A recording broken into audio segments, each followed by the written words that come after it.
Bonjour, mon nom est Linda Walker, je suis coach en TDAH. J'aide les adultes atteints du déficit de l'attention à s'organiser. Je suis aussi la créatrice du programme d'optimisation de la productivité et du programme Triompher, la méthode ou le système naturel pour prendre le contrôle de sa vie et vivre son plein potentiel. J'ai commencé une série de vidéos sur la gestion du temps, quoique je ne crois pas que la gestion du temps existe, mais sur la gestion des activités et comment quelqu'un atteint du déficit de l'attention, les problèmes qu'ils ont face à la gestion du temps et comment les régler. Nous en sommes présentement à notre deuxième vidéo et aujourd'hui on va parler de la tendance chez les adultes atteints du déficit d'attention de trop se fier sur leur mémoire de travail. La mémoire de travail, c'est une mémoire à court terme. C'est la mémoire temporaire qu'on utilise pendant qu'on travaille un problème. On se garde un problème dans la tête pendant qu'on travaille quelque chose, une autre partie du problème. Et c'est aussi la partie du cerveau, la partie de la mémoire qui s'occupe de classifier l'information en mémoire à long terme et d'aller la rechercher. Le problème qu'on retrouve chez les gens atteints du déficit de l'attention, c'est que la mémoire de travail, elle est contrôlée par les fonctions exécutives du cerveau. C'est une fonction exécutive. Et en étant une fonction exécutive, elle réside sur le cortex préfrontal du cerveau, qui est une partie du cerveau qu'on reconnaît comme étant affectée par le déficit de l'attention. Donc, vous êtes en train de vous fier sur une partie de votre cerveau qui ne fonctionne pas aussi bien qu'elle le pourrait. Se fier sur sa mémoire de travail, c'est un grand risque à prendre.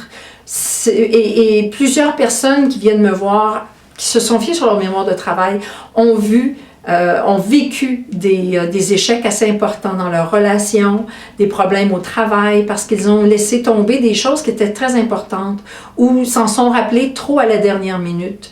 Et donc, ils n'ont pas pu vraiment mettre le temps qu'il fallait mettre pour pouvoir accomplir ces tâches-là comme il le faut. L'autre chose, c'est certain que les gens autour de nous s'attendent à ce qu'on accomplisse certaines tâches. On s'engage à faire certaines choses et si on les garde en mémoire, on prend des chances, on prend le risque de les laisser tomber, ces gens-là. Et donc, ça a un impact définitif sur vos relations. Ça peut aussi vous créer énormément de stress parce que pendant que ces choses-là sont dans votre tête, vous avez une crainte que vous allez les perdre, que vous allez les oublier. Et donc, tout ça, toutes ces choses-là font que se fier sur sa mémoire n'est pas une bonne façon de gérer son temps et gérer les activités qu'on a à faire.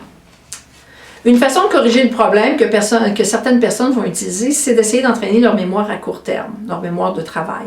Malheureusement, les études ne sont pas très favorables à ça. On s'aperçoit que ça a très peu de résultats pour l'effort que ça demande et c'est inconsistant, c'est inconstant ce qu'on reçoit comme résultat. D'autres vont écrire des petites notes, vont s'écrire des toutes petites notes un peu partout. Malheureusement, ces petites notes-là sont perdues et c'est comme, dans le fond, ne pas avoir écrit rien parce que vous allez perdre vos petites notes. Vous allez mettre des post-it un peu partout, les post-it tombent, vous les retrouvez 3 mois plus tard en dessous de la poubelle. C'est pas une bonne idée d'utiliser des post-it. Plutôt, ce que je préconise, c'est l'utilisation d'un cahier de notes. Je sais que j'ai parlé tantôt dans la dernière vidéo de liste par projet. Ça, c'est un cahier dans lequel vous écrivez les choses qui vous viennent en tête pendant que vous êtes en train de faire quelque chose d'autre. Donc, disons, je suis au beau milieu de compléter, d'accomplir une certaine tâche que j'avais l'intention de faire. Puis, oups! Je viens juste de me rappeler qu'il y avait telle chose qu'il fallait que je fasse. Il faut que j'appelle Joe Blow.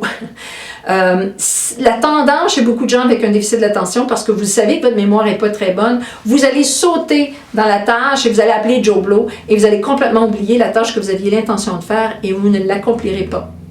Au lieu de faire ça, vous écrivez dans votre petit cahier « Appelle Joe Blow aussitôt que tu as fini », et que vous prenez, vous créez une routine de toujours regarder votre cahier, vous assurer qu'il n'y a rien qui est urgent, qui a besoin d'être fait tout de suite, vous êtes capable à ce moment-là de rester à la tâche et de compléter, d'accomplir les tâches que vous aviez l'intention de faire. C'était Linda Walker, à la hauteur de vos ambitions.